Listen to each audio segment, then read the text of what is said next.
Well, hello there, MotoAmerica fans. This is Paul Carruthers. I'm the communications manager for MotoAmerica. This is our weekly podcast. By now, I'm sure you know. I think it's like our, believe it or not, like 78th episode. I didn't even think I was that old to be able to do 78 of these things, but that's actually a lie. So, Sean, I'm pretty excited today for our guest. It's like we've had old guy month. You know, we've had Ben Spies. I mean, it's hard to even think of Ben Spies as being anything other than like 20 for me. But then we've had Ben Bostrom, and today we have Miguel Duhamel. I've known Miguel long enough that he was Duhamel. I think if I ask my dad, I'm like, "Hey, what's Yvonne's last name?" You go Duhamel, and I say, "No, it's Duhamel," and he'd say, "What the hell are you talking about? It's Duhamel." But anyways, that's another subject. But anyway, Miguel. It's funny because I'm like, I better do a little research on Miguel. I know him, and I've been there for most of his career, if not all of it. But I still needed to look some things up. And honestly, I almost fell asleep. There's so much there that it was exhausting to read through everything that he's done. So I decided to just kind of shorten it up as much as I could and go with the highlights. Don't do that. He's the winningest racer in AMA road racing history with 86 victories, 32 of those in Superbike, 40 in Supersport, 12 in Formula Extreme, and one 750 Supersport victory. When the numbers didn't add up, I had to go looking for one more win, and it was that 750 Supersport. I remember that he'd ridden in that class, but I couldn't remember if he had won or not. He's also has I couldn't remember that. Yeah, 5 Daytona 200 victories, a World Endurance Championship, 5 Supersport titles, 1 Superbike Championship, 2 Formula Extreme titles, and correct me if I'm wrong, 2 broken femurs, Miguel? 3. Oh, shit. All the same leg? All the same leg, which kind of explains one shorter than the other. I wondered why you waddled along a little bit. I used to be, almost 6 feet tall, but I guess I kept shrinking every time I broke something. I remember when I probably got to know you when you were probably 5'10", and then and the last time I saw you was probably 5'4". Exactly. So how have you been? I've been good. You're one of those guys that like Boston. We had Boston on here, Ben, last week. And you guys are those kind of guys that I just miss a lot. We had some good times, and those were good days at the racetrack. But so now you live in Las Vegas. You play a lot of golf, and I know you ride bicycles a lot. I follow you on Strava, so I see what you're doing there. But life's pretty good for you, huh? Yeah, no, everything's good. I think I can speak for most racers when we get into this sport. We want to be successful, and the goal is so we can do nothing. And when we're done racing, we're not going to start a company or something in general. So the least we can do, the better it is as far as that's concerned. So I love cycling still. I still do a bunch of friends. And sometimes with Ben, when I feel really brave, because, him, a small ride is 50 miles of mountain biking with almost 10,000 feet of climbing.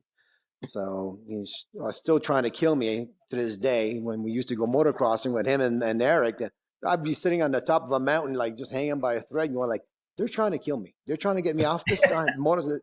They want me to get hurt so that, they can get my ride. Mm-hmm. So it's, I do that. I'm a member of a golf course here, and I play golf with a bunch of other guys now at my age and beyond. They're retired like I am. So I'm playing a lot of golf, and it's really just 4 hours of therapy, just, BSing about life and stuff like that, and trying to hit at some good shots. So. And I went motocrossing the other day, and that was fun. I really enjoy motocross. I do track days when, if Honda lends me a motorcycle, which they have done many times. And sometimes Kawasaki, if I got to go do a track day with some friends or something I want to do, Kawasaki, sometimes I ask them, and they stepped up and lent me a bike. And I am blown away by these motorcycles today. I'm just blown away. I'm like, oh my God. I mean, these things are better than my bike I raced. Although it's been now many moons since I had a top factory bike, but still, I'm like, it shifts for you? I mean, like, I don't even have to downshift. I don't have to upshift. What is this? This is great. Yeah, they're pretty good. Oh, they're so amazing. The chassis are so good. The bike handles so well. I'm having a ton of fun times on those bikes. And my rule of thumb is when the ABS starts jumping in, because I'm braking a little too deep, that's my call to start backing it down. I'm like, okay, I'm not taking that off. I just want to have fun. And, but it's a hell of a feeling when you hit the brakes and the wheel releases and you're like, well, okay, wonder if I'm going to make the corner now, but did it. So I love those bikes. When you go out on those track days, and I've seen that you do that, actually one of our tech guy is a part owner of a track day company, Track Experience, that I know you've gone to. Mm-hmm. How fast are you? Oh, well, I don't keep track of that, but I always make sure I'm the fastest guy by at least a lot. Oh, of course. Of course, I can't believe these guys are looking at me. I'm like, get your stopwatch out. What's wrong with you people? Who's got the fastest lap today? And it's very easy for me to go pretty fast with these bikes because they're really good, the Kawasaki and the Honda. And here's a funny story. Honda lends me one of the best bikes, the newest Wazoo bike. And they tell me, please, be careful with it because we only have a few and we got to, keep it for whatever. I'm like, yeah, exactly. That's what I'm going to do. I'm just going to take it easy. I'm not going to go try to win anything. Anyway, skip forward. I'm at the track day. My friend goes, hey, I do not have tire warmers. I'm a racer, not a mechanic or team owner. So he goes, here, use these. So I put the tire warmers on the front and the back, take them off. I go off in turn one at Track Experience in Spring Mountain here in Vegas. And I got some friends behind me. And I just go revving into the first turn. It's a right-hander. And the bike completely comes around on me. As soon as I roll off the throttle and I lean it, I mean, we're talking the rear end's facing forward and all I'm thinking is like, oh my God, I'm about to destroy this bike. And I told him I wasn't going to do that. And, I don't bounce as well as I used to. So I'm like, I got to hold on to this thing. I saved it, but it was the biggest tank slapper, flew off the bike a couple of times, rolled it up in the dirt. My buddy that was behind me said, I have no clue how you saved that. I said, I saw you looking at me. I was going towards you. You were looking at me, like basically going backwards. And I saved it just because I was like, I didn't want to bring the bike back with scratch because what happened is the rear tire warmer didn't work. And the guy says, yeah, it sometimes doesn't work. He said, I think that's what happened to me a couple of weeks ago. I went out and I fell. And I'm like, why would you not tell me that? What is wrong with you guys, Seriously. So that's a little bit important. Yeah, that's the info that I really like. That's the info that you want as a rider. Go ahead. Yeah, you don't want that. During your career when you raced, I'm trying to remember, did you, and I'm not saying, I'm talking about during your heyday when you were AMA racing and everything, did you, any of your bikes ever have traction control on them? No, at the end we tried. June 2005, I think, is when the AMA made the traction control legal. And right in the middle of the season, they finally figured out that the fight was not fair and hadn't been for a long time. So, and then just when we needed to throw the money at it, and I had the stupidest, easiest solution. I said, let's just use their system that they're using, the Suzuki guys are using. And as you know, the economy started turning a little bit and nobody wanted to invest money on it. We were trying to do it our own way with, limited tools, and it was very frustrating. And I stuck with it because I truly believe, because of the, from what I've seen of the other teams, I stuck with it, and it cost me quite a bit of results. But I'm like, man, if we can have a breakthrough day, then I can get back on the podium. And Jake would not even go on the traction control. He tried and he'd be like, this is a waste of time, and go back to the stock bike, which I wish I would have done because it never panned out. We never got the traction control to where it worked. We couldn't figure out how to do the wheel slide with the wheelies, and it just never worked. And it was a very frustrating years of my life there for sure. Yeah. No, but now when I go out with these bikes, that's a perfect thing, though. I mean, with the Honda and the Kawasaki, and I am like, this is so great. I'm like, swear to God, I'm going out there, I'm having so much fun. I'm going like, I think I could do this again. I think I got a pretty good safety net here. This thing's going to catch me, right? I'm like, this is great. Well, what we need to do then, we just call Martin Adams and have him get a team, and then you can go try it in MotoAmerica. Yeah, man, I think he started doing the Formula, vintage racing. He's been doing around the world. So, he'll save so much money. I mean, why would he not do it? Exactly. He's used to pissing away money. I think we could get him a much better deal. Yeah, exactly. That'd be great. Back to the future. Hey, Miguel, how many classes of AMA classes of racing did you actually race in? Because Paul had mentioned it, obviously Superbike, Super Sport, Super Stock 750, Formula Extreme. You raced 250 as well, right? Correct. Okay. Was it anything, you never raced Harley Twin Sports though, I don't think, did you? No, I never did. My dad did, and my brother did. I never did. Okay. But Yeah. is that all of them? I mean, with their Yeah, no, that is. Well, I don't know. I think we should put the Harley Davidson '94 bike that I Yeah, rode that was the into a ultimate different category. twin That's a sport. different. I rode that. So the VR The 1000. VR. That's right. You know, it's funny. I was telling Paul, I get a text almost every day from Steve Scheibe, and I've done some stories on him and stuff. And boy, he loves you. He still loves you so much, Miguel. I mean, he talks about you a lot still. Oh man, we had such a great time with such a good bunch of guys. I mean, there was a steep learning curve for sure for all of us, and you know, it was an open book what we could and couldn't do. And you know, Steve a lot of times like, I know that would be better, but I can't do that. You know, that was this thing to me. We listen to this story. We went motocrossing in Michigan. We're all a bunch of guys, and Kevin Atherton was there, and everybody, all the guys were there, and it was a wild scene. I mean, everybody was like, fend for yourself and good luck with, you know, today. And we're riding, having good fun, and we're going through the woods down there, and I'm having a good time, and Steve's hanging with me, doing really good. And we come out of this one corner, and lo and behold, there's a tree. You got to either go left or right of it, and I just missed it to the left. And Steve couldn't make up his mind, and he just T-bones this tree, rips the throttle off the handlebar. But worse yet, I mean, as much as the bike was damaged, we put it back together. He hit his knee on the tree. And he was like, wow, my knee really hurts, you know? So we put the bike back together. He starts the bike. We ride whoops all the way back home. The whole time he's like going, man, that hurts pretty good. He waits a week, goes and take a look, and he broke his kneecap. The guy rode motocross with a broken kneecap. So I'm like, so I called him for a little while, Lumberjack Jim. I'm like, dude, this guy's a real lumberjack. He's taking trees down with his knee. This is how this guy rolls. so I used to kid him with that. But we had a great time. A guy fell, and Atherton wouldn't let him pick up his bike because he kept riding over it and using it as a jump. I always remember that. Just we were laughing so hard. Another guy lost it in the whoops, and he was on the ground in pain. And for some reason, we're asking him if a gator got him. I don't know.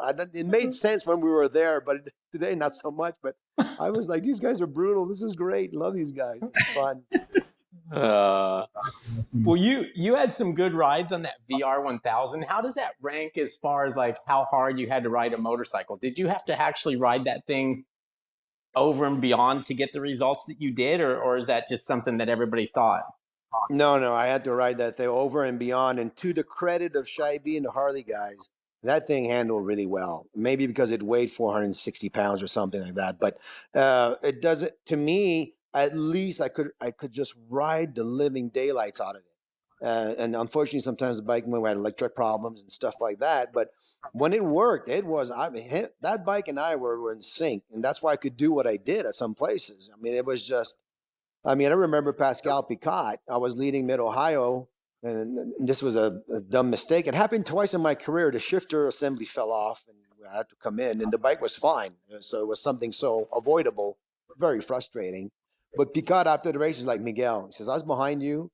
I was laughing. You were riding so hard. I was like, God, this guy really wants it. You know, he was on the Ducati back then, chasing me, and I so wanted to win there, and I wanted to win everywhere, obviously, but those places I thought I had a really good chance, and I just let it hang every single time, and the bike never let me down. So I really, that's one thing I did find joy in, is I could ride it that hard and get away with it. And to this day, sometimes I wonder, well, if I would have stayed with Harley, you know, I'm pretty sure I could have won with that bike. You know, the next year, Steve told me the bike got way lighter and way more power. Here's another Harley-related story. Doug Chandler's at Laguna Seca, and he's riding the bike around, you know, on a race weekend, and they're doing a good job and everything. And he asked Scheibe, you know, what did Miguel do on this thing, you know, last year? And Scheibe told him, and Doug just looked at him and he goes, man, he really wanted it. And to me, that's a great compliment, you know, because I mean, Doug Chandler and Laguna Seca, trust me, the guy is almost unbeatable there. So it was a pretty funny thing. Well, that brings up two things I want to talk to you about. I mean, looking back on the races and the racers that I've known, I'm not sure that I know anybody that wanted it more than you. Was that a case of winning felt that good, or was it a case of the fact that you hated to lose? I just want to always prove everybody wrong. I guess people think we couldn't do it, and I'm like, yeah, we can. And the more I felt the bond with Steve and the team, and the more I mean, you know me, I like people. I like to like people, and I really like them, and I really wanted to win. And my mom says, Miguel, if you win on the Harley Davidson, you can be president of the United States. They won't care you're Canadian. You know, so I really wanted to be president of the United States. I'm like, I got to win with this thing. If I win, you know. But it was pretty funny. It was good times, and the bike allowed it. Thank God that the bike allowed me to ride it to the full capacity. And that's something as a pure racer, I think all racers, if you have a bike that lets you do that, even if you don't win and it doesn't pan out the way you want, at least you can put your helmet, you know, take your helmet off and put it in the sun, let it dry from all the sweat, and go, well, you know, nobody could have went faster on that thing. At least I could ride as hard as I could. And that I always really enjoyed it. They did a good job on that bike for the chassis. The other thing that statement brought out was you mentioned Doug Chandler. Do you wake up sometimes and want to punch him in the face? I mean, if it wasn't for him, you'd have 2 more Superbike championships. That's I don't know. No, I don't. I think it would take more than a punch. I would have to hit him in the kneecap. Maybe Galuli could get a baseball bat, hit him, break a kneecap. Although Shipey could ride with a broken kneecap, so I don't know, man. Yeah, no, maybe. I mean, Doug's a great guy. You know, he's a great champion, and it's not all his fault. You know, I mean, Laguna Seca, that 1 year coming out of the corner, the bike, I don't know what happened to this day. And I remember that one. I crashed, and the bike just both tires like off the rim and caught fire. And I was planning on riding that thing in, but when it caught fire, I was like, well, that's going to be tough. And because I was fine, and then at Sears Point, when finally we got the lead again at the championship and we were winning, and no fault of Doug there. That was the second time my shifter assembly fell off my bike, and I was stuck in second gear for 4 laps, and I went from leading to finishing 4th or 5th and revving the daylights out of the RC45. But that one time, that's what really, you know, those things combine, and that happened. And I mean, yeah, like you said, I mean, we're going back through the years, and you know, this and that, turn right instead of left, it would have been different. But as a rider, of course, you know, we're selfish, a little bit, maybe egotistical, and we always think we never make a mistake, and the team does. But we always all make mistake, and that's how you gotta be able to manage your retirement and try to fall asleep in the in the orderly fashion. You know, we solicited some questions from fans, and we got a lot of questions. I'm going to sprinkle in a few of them here and there, but you made me just think of a few people have asked this question, and I want to throw it out there. Can you name, Miguel, what was the best bike you rode, or your favorite bike you ever rode of any class? Just what race bike was your favorite? Man, that's pretty tough. You know what? I'll tell you what. John Lassik's 250. Our learning curve was steep. My learning curve was steep, and as I was riding that bike, I kept getting faster and faster and faster. And back then, the guy to beat was John Kaczynski. I mean, if you got second, they felt like they won. And I always remember thinking, you know, he's not the hot show. I'm the hot show. Let me show you what I can do. And at Road America, I think I got podium finish. I got a track record on the last lap, and that was an amazing feat because it was my 3rd race or something. And then when we went to Canada at Shannonville to do the U.S. against Canada race, Canada against U.S. race, the only guy missing was John Kaczynski. He was out testing a 500. I so wish he would have been there, because I won by the margin that John would usually beat Donnie Green and Rich Oliver and Alan Carter and all those guys that were there. And I set an all-time track record, which I think is still there to this day. I mean, it's one of the only times my dad actually watched me race the bike, which he always did, and was amazed by how fast I was going. He says, man, you were actually scaring me. He says, you were throwing the bike in the corner so assertive and so fast and so much faster than everybody else. He goes, every time I thought you were going to throw it down, but I didn't. We did 2 races. I set track records, and I was just gone by 20 seconds. So that's hard to compete against. But that bike and the RC45, here's the sad story of the RC45. 98, 99 bike is the bike that was the best. And as some of your story, people that know the history, I mean, I got hurt in 98. after winning 4 in a row. Broke my femur the second time. And then in 99, because of the 600, which I shouldn't have been on that bike because that was the slowest bike that Honda ever gave me. If they didn't want to raise that class, they should have just told me. But I was out there riding, and the radiator clamp fell off, and the bike overheated, and I was just trying to get home because I knew the bike had a problem, but I didn't know how bad it was, and I didn't want to walk because it was a hot day, and I was trying to ride it home, and turn 6, I believe, the thing locked up on me and threw me on the ground, and I was still healing from 1998 broken femur. Well, the rod, flexed and re-broke my femur again. And so 98 and 99 were throwaway years, which I probably would accumulate at least 10 more wins combined, like 3-4 more here and there because the bike was so solid, was so good. In 99, I won with the broken leg, and that's right. That was a good indication what was coming up. So those would be the bikes that come on. My little 350 Yamaha that we had a loaner from my friend Lucien Lamoureux, the guy that my dad raced, Lucien Lamoureux, and he raced snowmobile with, and we pulled that out of the cobwebs, and I would beat the NS 400, the Hondas were quite a bit more powerful because the bike handles so well. Wow. I always as you can tell, my recurring thing is give me a good handling bike and I'll take care of the rest, and when those things click for me, that was pretty much unbeatable. There's we had a question asked by one of our racers, actually, from your neck of the woods, Miguel. I mean, where you grew up, and he won in our Junior Cup and won last year in Twins Cup, and it's Alex Dumas. And he asked, as a Canadian, do you have your eyes on fellow Canadian racers in the MotoAmerica series? I guess he's really asking, do you ever follow him? Do you know who he is? I only watched a few races last year. And I got to hear a bit about it, so I was excited about it, but I didn't. I'm not back fully committed back into it.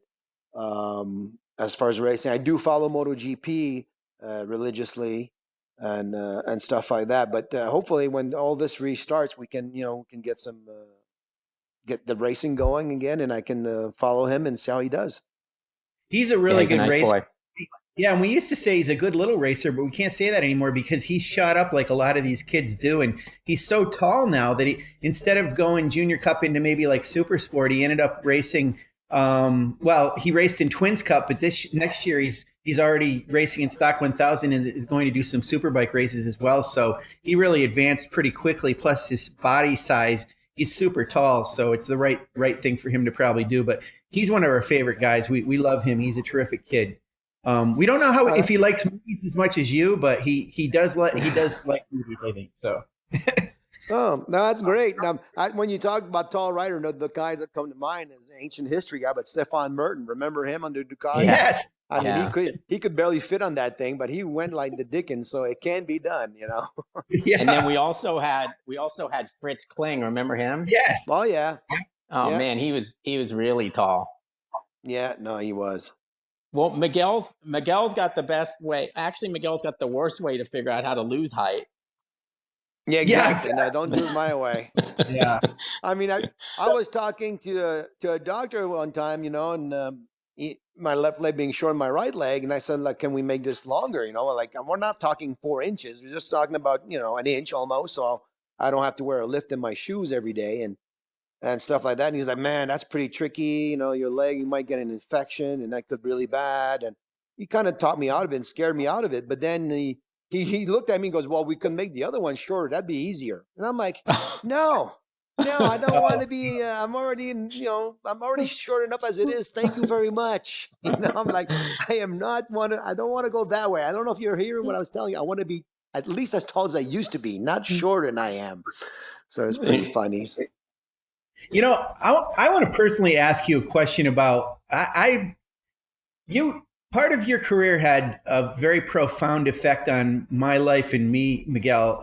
I used to live in New Hampshire. I live in Ohio now, but I used to live in New Hampshire, and I was about 45 minutes from Loudon. Loudon was the only track I knew. I would go there every year, and I'll never forget. I mean, I have to ask you about this. In 1998, I was on the grandstand side of the track in turn 1, and I remember that in June, it would rain, and then it wouldn't rain, or it'd be crazy hot or whatever. But all of a sudden it started pouring in that turn, and it felt like it was only just in that turn. And I remember standing there against the fence and looking up and seeing you come into that turn. And I thought, oh my God, it's raining. And before I could even get that thought in my head, you were off the bike and going feet first into that turn. And I stopped going to that track. I stopped going. I actually moved after that. I couldn't go to that track.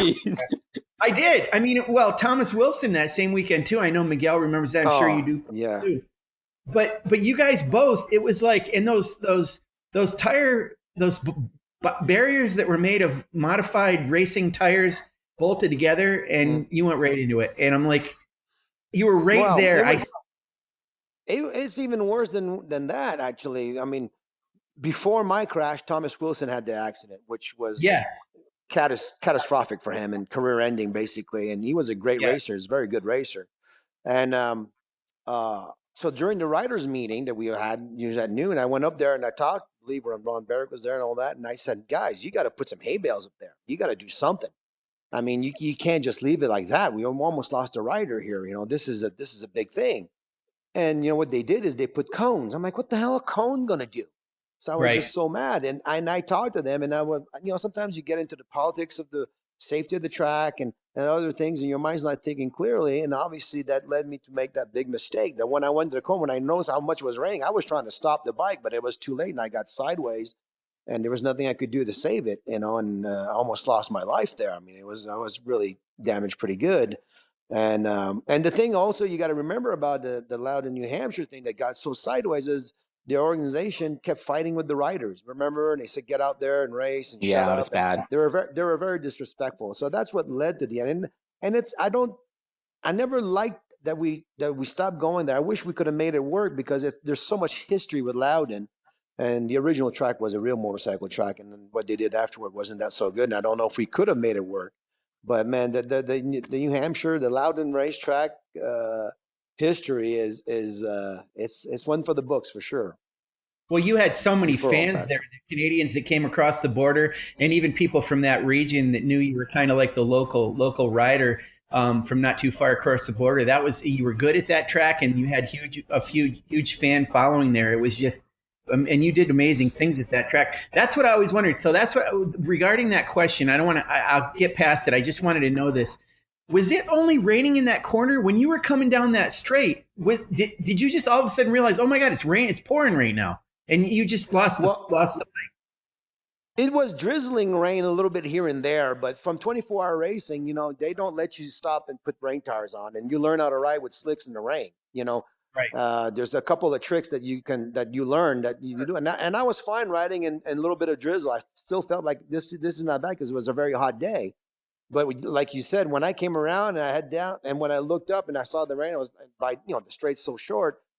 I don't know what I could have done to save it, to be honest with you. When I saw that rain coming down, it wasn't drizzling and it wasn't sprinkling. It was raining, and I was like, oh no. Then the track's so small. I'm like, how could it be raining here and not in the last corner I just came out, which is about 200 feet away, you know? So it was just one of those really bad timing things. It was just bad. But I tell you what, Paul, you know this, and I'm sure almost everybody knows this, that Loudon, New Hampshire, I mean, in the 70s, in the 80s, the fireworks show there that was not sponsored by anyone, by the way, was quite spectacular. I tried to sleep at the track in the 80s. I went there one time in like late 80s. Came back from Japan, and I was going to race there with John Lassick, so it had to be 88. And I got there, and we tried to sleep in their motorhome, and it was like World War III going on. I mean, half sticks of dynamite blowing up stuff, because that's what it was. It was just insane. So I mean, that to me, that's what I remember about Loudon. I mean, how wild it got. It was pretty crazy. The fans just went crazy. I think that time you were on John's TV is probably my first time that I have any recollection of seeing you, race when I was working for Cycle News. But the Loudon accident leads me to Daytona of 1999. And I think a lasting image of you that I will always have is, using a cane and getting on those two motorcycles, the Superbike and the 600 at Daytona, and having the success that you did was like, it puts you at the Superman level as far as somebody riding that probably shouldn't have been. Did you go to Daytona that year thinking that you would be able to accomplish what you ended up doing? Not at all. Not at all. And I had some foresight from my dad. My dad broke his knee and his ankle and his back real bad snowmobiling when he was racing. And he showed up at Daytona with crutches. And the AMA said, we don't let handicapped people race in our series. No disrespect, but I meant super injured people cannot ride bikes. So my dad had to, modify his motorcycle, modify everything he did so he could ride Daytona. So, of course, that story came up when I was on crutches and barely could make 10 feet without being in agonizing pain. So, with the crutches, of course. And then, so when I went there, that's why I bought that cane with the nice little spring. I mean, I shopped around for it. So I said, I'm going to try to pull this off because, as you know, Daytona is always so early in March. And then we almost have a month, sometimes month and a half, 2 months to the next race. I'm like, I'll be that much better healed. And if I can score some points, which was the goal, score some points, top 15, top 10, top 10 I thought was a dream, to be honest, but I said, if I can do that, then that won't get me out of the championship and I can still win this thing. And when I showed up there, I just, the bike, like I said, was really well tuned. And again, the same mind that told me maybe I could pull another lap at New Hampshire, and while it was drizzling, when I should have just pulled in and, fight another day. Well, that same brain, that defective brain, if you will, told me, well, why don't you race both class? You're here. Who would do that? Why? And right. I couldn't put, and I figure, maybe something happens or whatever. So to win both classes, I remember the 600, it was one of the most relaxing races I've ever had in my life because I was just happy part of the show. I was just happy to be part there. I was like, okay, this is great. And I was watching everybody race and everybody doing their strategy. And my whole plan was like, I'm going to finish fifth and this is going to be fantastic, But remember coming out, going through the last chicane, the last lap, and I could see these guys making a lot of mistakes. And I'm like, hey, why don't I try to win this thing? Why not? I'm here, I remember thinking exactly like that. And then I just lined those guys up coming out of the chicane, got all the drafts just perfectly timed. And my bike wasn't that great that time. We didn't seem to have the top running legs on it, but I geared it correctly and I got all the draft and I was able to just barely pull it off. And after that race, to be honest with you, I almost wanted to go back home going, all right, I did my job. I'm done. This is above and beyond my pay grade, and, but then the Superbike, and I think I told you this, but I think maybe some people don't know this, but I'll tell real quick. On the Superbike, like I told them, don't let me go left. If you see me go left, I can't put my leg down to hold the bike up. I'm going down. So that's why the team was always surrounding me and grabbing the bike in case I lost balance. If I went left for any reason, that was it. I was down. So wow. I go on the bike, on the Superbike, and they let me go, and I take off, and I'm riding around, and I'm just thinking, like, don't do them, be safe, don't be dumb, because obviously the consequences of me breaking, well, my leg's already broken, but having this rod, ricochet through my body, if I would fall, would probably lead to many bad consequences, extreme bad consequences, which I was clearly told by many doctors. So I'm going around there, riding around, and they give me the pit board, Miguel Duhamel, P1, I come around, all right, cool, and then P1. I do like 5 laps, and there's still, P1 on the board, and I'm like, you know what, God bless him. God bless him. They're encouraging me, they're like, we don't care that you're 15th, Miguel, we don't care, we in our book, you're P1, and we love you, so, and they just kept giving me P1. So I'm like, okay, all right, I'm curious now. I'm too curious. Where am I? How bad can it be? They just keep putting P1. Am I P35th? What the hell's going on? Am I last? So I come in pit lane gently, I park the bike and I stop and they go, how is it? And I'm like, pretty good. I go, so what position am I in? Just give it to me straight, kids. I can take it. And they're like, you're P1. And I'm like, really? They're like, yeah. I go, is everybody on the track? They're like, yeah. And he says, you want to do anything? You want to change anything? I'm like, well, now I'm P1. Just put me back out there. Let me see how this leg hangs up for more laps, because 200 miles is a little bit longer than 5 laps. But I remember that like it was yesterday. It would blew me away. That was the biggest surprise. It's like, I just couldn't believe it. You always seem to, Honda would come out with a new 600. And those were the days where we were selling a lot of motorcycles. And it seemed to be like, if you won the Supersport race at Daytona, it was buying season, the weather was good, and people went out and bought the 600 that won Daytona. For some reason, you were able to, Honda would come out with a new 600, you were able to take it to Daytona, and you were always able to do the job, which was go win the race. Was there a lot of pressure in the Supersport race at the time because you knew what it meant to the company that you worked for? No, there was no more pressure for me. Everything was equal. I had to win. I wanted to win every race, and you didn't. There's no. There, it it didn't need to be listed in the memo, that goes around. Oh yeah, by the way, show up on time, be there at breakfast at 8, and try to win the race. I mean, for me, as soon as I put the helmet on, I'm just racing for one thing, is to win the race. And that's how I was. So I was very. Honda, I think that's what they loved about me. They knew that that's not something they needed to remind me. I mean, of course, there's always pressure at Daytona. I mean, that's the biggest race, and back in those days, there was some serious competition there, and it was always difficult. But the 600 and I always clicked all through my career, even on the Kawasaki when they brought out that touring bike, and they were nice enough to take the saddles off in the back and say, "Look, what can you do with this, Miguel?" And I said the fastest time and went out to win Daytona with that one too. I remember Steve Cravey going like, "How did you do that?" I was racing the same bike in Canada. I couldn't get the thing to work, But it was no, it was a lot of fun to be able to come through. But I tell you what, something, guys, you got to trust me on this. A lot of times, my bike was not even the fastest Honda bike there. And that was so frustrating because I don't know how many times I told Ray Plum and Al Ludington and Ray Blank, I go, "Am I the factory racer here? Because I've been winning this for you guys. I go out here and I can't stay in the draft of the Curtis Roberts Arion bike. I mean, I can barely stand this draft. I mean, these bikes are faster." And they were like, "Well, we can only do what we can do. They do what they do." And I'm like, "Oh man, you guys are killing me." But it was still, it was a lot of fun to be able to pull that off. I mean, I got, I don't know, 10 wins at Daytona with the 600 included with the Something like that. So I got a lot of wins there. And you know what? I'll tell you a bit of trivia. I ran the C class 125 motocross, the Supercross there, and I got 5th. Oh, So wow. I think it was in 86 or Wow. 85 when my dad raced for Surefire. He had a little sponsorship for a little local shop, and he tried to race at Daytona. They had a motocross bike, same old story. And the thing, my dad go, "Hey, that bike, anybody using it?" And I'm like, "No." I go, "Miguel, you want to race a motocross?" I'm like, "Hell yeah." And I raced I did the infield full Supercross track on a 125 and finished 5th.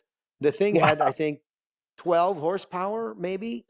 So it made me feel like a god because I was wide open the whole racetrack all the way around for once in my life, and I had a really good race, and I was very proud to be able to finish in the top 5. It was a good day for me. Okay, Sean, there's a story you don't know about Miguel. I think I wrote it. Maybe I put this in a story that I did with him once. But this guy used to race motocross as a kid and was such a little prick. He beat his rival. He beat his rival in one race, put the bike down on the side, and was doing push-ups at the finish line when the other kid came by to get second. Yeah. Right, Miguel? Yeah. Okay, listen to this because I go back and forth with this guy today. Still to this day, we're on Facebook and we tease each other all the time. But true story, though. Listen, this is how the story's set up. It's even better than that, Paul. My dad got the bike on Thursday. We're leaving Friday to go to the motocross track. All right, so he's like, "Miguel, go easy. First time on the bike. Don't push it too hard. Don't want to break the engine badly. You want to break it easy." So I'm going around easy. And this kid just came back from the winter series in Florida with his parents. And he laps me in the first practice. But still, he laps me. Never done that. And they were celebrating like they just won the race. So second practice, Dad goes, "Go a little faster." So I go a little faster. He doesn't quite lap me. He gets about half a lap on me. And they're still happy going, "This year's the year we beat him." And his name is Carl Vaillancourt. He went up to be a Canadian champion, actually, really good rider. So in the race, my dad goes, "Okay, Miguel, just go for it. Let's see what this bike can do." And I just smoked him. I mean, I just left him. I won by so much. And it was what they call a spring race, which didn't really count for the championship. It was like a warm-up. So I was in a funny mood, I guess. And I parked the bike and I started doing push-up as he was coming around. I thought he'd find it funny. I really did. But then when he clutched it and wheelied over me and dragged me by my rock blocker for a little while and then kept going, I was like, "Well, I think he's mad." And then he came over to my pits and he was really angry. And my brother and I said, "Hey, dude, just go away, man. You can't come over here and complain." And I went out that year I won pretty much every race that. I think that's the year I only lost two heats. I won every combined race, and I only lost. I got a second and a third in one heat one time, and that was it on different weekends, of course. And won all. It was a good year on that Kawasaki. Wow. That's amazing. Hey, Miguel, one of my favorite people to talk to in the paddock. He hasn't been in our paddock for a couple of years, but I got to know him pretty well a few years ago. Is John Ethel, great guy, and I know you have a good relationship with him or have a career. He says the most amazing time in his racing career and the most amazing bikes he ever got to work with are those Formula Extreme bikes that you guys had, that they were absolutely the most trick things he ever had a chance to deal with. Did you feel that way about those FX bikes, those Hondas that you raced? Yeah, no, they were terrific bikes. I mean, they're beautiful. I was begging them back in the Smoking Joe's time. I put a Superbike engine in the 600, and let's be ahead of the curve. It was basically what they're doing today with the bikes, kind of the smaller frame and so on and so forth. And the story goes that they used that template that we did, the Extreme bike, to make that Moto 2 class, the 600 that they had before the Triumph bike. That my bike was the template for that to start with. That's what I heard. So yeah, no, that was a great bike. And John Ethel, what a great guy. Just a work ethic, all the way through. I mean, one time I think I texted him. It was like 4:30 in the morning. I don't know. I was up, probably going to go train or going to bed. I don't know. And and he called me, and I'm like, "You're up?" He's like, and I could hear the engine run. He was doing dyno runs like at 4:30 in the morning at Honda. I'm like, "You're an animal." He's like, "Man, doing the best for you, brother." And he always did. And it was a great time to be with John, and a great mechanic. And yeah, he's a good friend of mine for sure. Well, the thing I always loved about you, and you were one of the first riders that I know of that was so good on camera and always said the right things.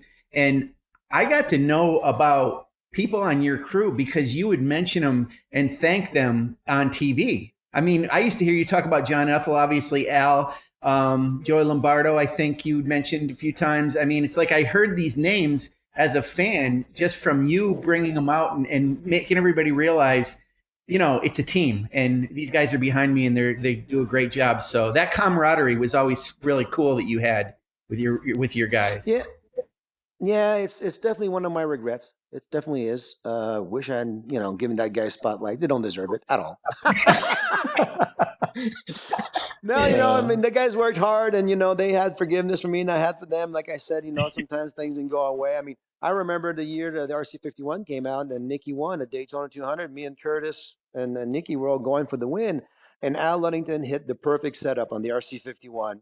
But we did, we were talking it over, and we did a little clip right before the race, and I went out, and it was by far the easiest race I've ever been in the 200. And I was like, this is so great. I'm going to win by so much. It's going to be amazing.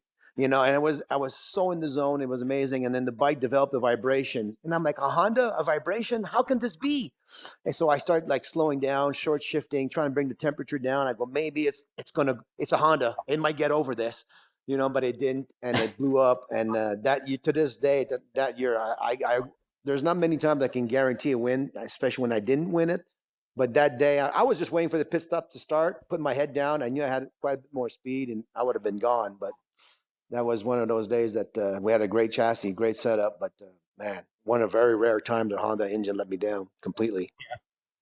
Just to switch gears a little bit, I wanted you to talk about the year that you raced the Yamaha France bike in GP. And what was that like? I mean, that was a cool year. That bike looked good. And was the connection, how did you get that ride? What was the connection? Is it because you're French Canadian? Was that how it happened? No. What happened is, and in '91, I won Daytona, my first try, really. First time I did the full Daytona. I replaced Randy Ranfro, the late great Randy Ranfro, because he was injured. And I won the 600, and I won the Superbike, and I was racing endurance, and I was setting the whole planet on fire, basically. And I was invited to Suzuka, and I started last and finished fifth, and they were like, "Wow, how did you do that?" So. I was getting a lot of media, a lot of attention. So at the end of '91, I got an invite to go to the Super Prestigio at Catalunya, Barcelona, in Spain. And that was my first time. I never tested the bike, never rode the bike, never did anything. I just showed up there, and through a lot of pushing and talking to people, I got to get to ride the bike. So this is a race weekend. I just show up. I did practice, and go out there, my first try on a 500 ever, and I finished top 5. And Alex Barros and Kaczynski, I think, were there, and Wayne Rainey, and there was a bunch of really top guys. Neil, I think, was there, McKenzie, and they were blown away. And when they saw the speed that I did and what the results I was putting down, they were like, "We've got a contract for you for next year. Would you like to be in MotoGP?" Which is the only reason I would go to Europe is for GP, because I always felt that World Superbike was the same caliber as AMA back then, Superbike. And I thought, no, I'm just trading 4 quarters for $1. But GP, I always lust for GP. And in 1992, you got to understand, this was a B team, and I was like the second rider. Neil McKenzie was the #1 rider. Neil McKenzie got the Big Bang engine. That was a big year where the Big Bang engine came out and made a big difference for the people that got it, which I never got it. And they tried to give me a good bike. I had a good engine, and that was not the problem. I love that thing. That thing was just wheeling every gear, especially like a track like Jerez. You come out of the corner and you're wheeling all the way to turn 1, and this is great. The bike was a beast, but we could never hit the handling. The handling of the bike only worked at Sao Paulo, which all the corners was positive camber a little bit. And at Sao Paulo, I mean, a lot of people don't know this, but I finished 5th there again. And there's 12 factory guys, and I was battling with Gardner. The only reason I let Gardner win the 4th place, excuse me, and I'm sure Wayne would have probably kicked my ass. Don't get me wrong, but I was so afraid. Like at Suzuka, here, let me back up a bit. At Suzuka, I was running for a podium with Miguel Duhamel and Doug Chandler and John Kaczynski, and we're all there battling for the podium. And I started last in that race too, because I didn't have the right Michelin tires back then. Michelin was like very strict on who got the good tires. And right before the race, they gave me the good tires. And next thing you know, I'm passing everybody like they're standing still. And I'm racing for a podium in like 5-6 laps. And I'm thinking to myself, okay, don't get too excited. I know we can win this, but let's just, let's not be too greedy. And next thing you know, I'm on the ground. And I'm like, what the hell happened here? And by the way, almost everybody crashed that day. There might have been oil leaks on somebody's bike, but I was totally caught off. And I tried to explain to the guys, I wasn't pushing. I was just normal riding. So fast forward to Sao Paulo, kind of the same thing. I'm fighting with Alex Barros. His bike was a freaking missile. And Wayne Gardner, and we're battling for 4th place, 5th place. And the thought came into my head, if I crashed, do you think I was riding over my head? So I said, I backed it down with about 5 laps to go and brought it home in 5th, which I thought was pretty good. Wayne Rainey, John Kaczynski, Doug Chandler, Wayne Gardner, Miguel Duhamel, Alex Creville, Kevin Schwantz. The only guy that wasn't in commission to ride really well was Mick Doohan, because he just came back from a badly broken leg from Assen trying to win the championship. Hero man. And that was amazing that he did that. So, yeah, there's and listen to this. The only track I knew that year was Suzuka. Wow. I don't want to swear, but I'll say those bastards, when they went to France, they didn't go to Paul Ricard. They didn't go to Le Mans. Tracks I know like the back of my hand. They went to Magny-Cours only one time, the year 1992. I didn't know that track. And then all the track that they could have, like when they went to Australia, well, I knew a little bit Phillip Island. So I'm like going, okay, that's going to be good. We're going to Eastern Creek. What the hell's Eastern Creek? Where is it? And I'm like, I never heard of it, never saw it. Then they went to South Africa and Palami, and they went, I didn't know any tracks in South Africa, but still, there's so many tracks I had to learn that year that the team told me, don't worry, Miguel, the second year we're going to require results. That's what they told me. And I'm like, all right. So after Sao Paulo, the last race in Kuala Lumpur, which a track I didn't know again, and bike did not work there at all. They're like, well, you got to finish top 5 again if you want to keep your ride. And I'm like, wait a minute, what happened to learning the tracks? Oh, yeah. So it was very, very frustrating because the second year, I knew the bike was going to be a little bit better. I knew the tracks, no matter where they took me now. I knew almost every track in the world. And I'm like, and I'm going to really put my head down. I'm really going to do something here. I'm going to do something special. And unfortunately, that didn't materialize. Luckily, I got a ride with Rob Muzzy and went up and career continued the way it did. But I always had a regret. I always loved the tracks in Europe better. I don't like chicane tracks. I like fast tracks. And I wish it would have continued. And I know it would have done well. Well, it's amazing, Miguel. That 92 year, you made 13 starts. You had 9 top 10s. You had a top 5 you mentioned at Sao Paulo. I mean, that guys in MotoGP now that get into top 10, that's huge. I mean, that's a really big deal. You didn't even get a full year out of it, which is crazy. Absolutely. Yeah, I know. I mean, when you go through the list of guys, Wayne Rainey, Doug Chandler, Kevin Schwantz, Mick Doohan, Wayne Gardner, Eddie Lawson, Randy Mamola, for the love of God, Alex Creville, Juan Garriga, Mick Doohan. You just keep going. There's a bunch of other guys. Peter Goddard. I mean, but there's other guys that were, top guys that were there. Beatty had a few maybe sponsored by, but not that often. But anyway, the field was so deep, and like I said, Suzuka was just amazing. I was up there with those guys, and I really think that would have been a great year. Oh, listen to this. I was in Cataluna, first time at Cataluna in Italy. Great track, loved everything about it. And I said to myself, if I finish in the top 5, I'm buying, there's a $1,200 chess set that I really love in the Pisa, around the town of Pisa. But at $1,200 in 1992 is, like $12,000 today. I'm like, I'm not.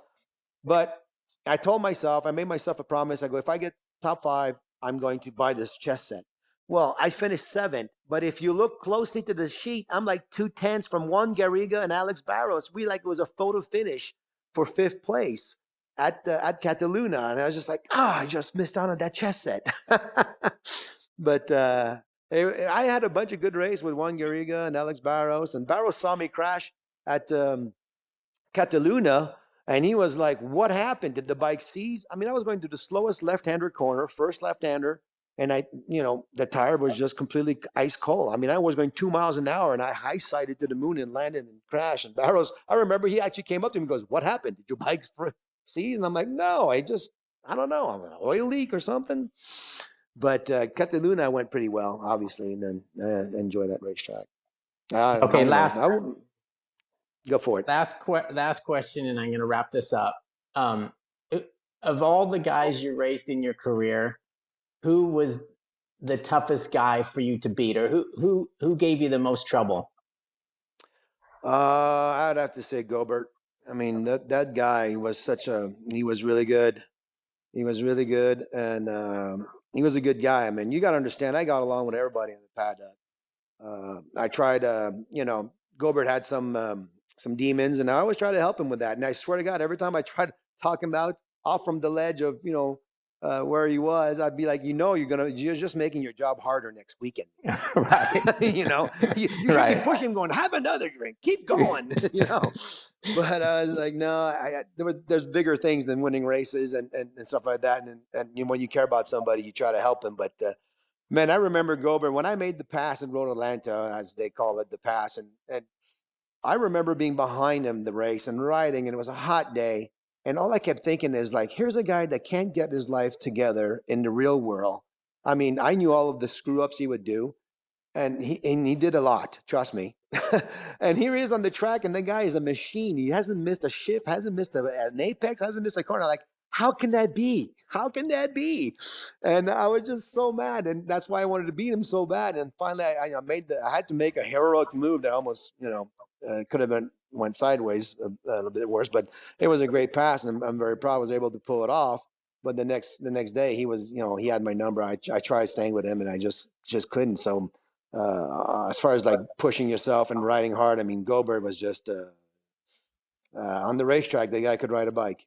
Yeah, no doubt. All right, Miguel. I want to thank you so much for joining us. It was awesome. I think it's going to be a podcast that the fans are going to really enjoy, as I knew they would. And it was nice chatting with you again. And as soon as we get through this little coronavirus thing, I'm gonna do my best to get out to Vegas and say hello. Or else, even better would be to have you come to a MotoAmerica race so these kids could get to know what a great guy you are. So again, thank you for joining us. Sean, I know you got something to tell the people, so why don't you go for that?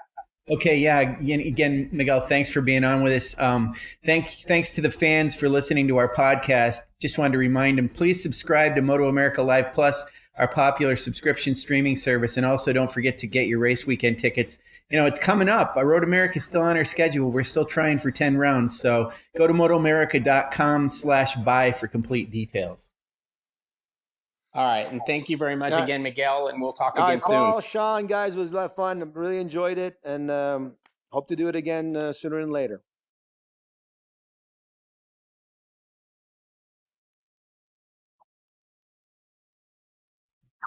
Definitely. Thank you.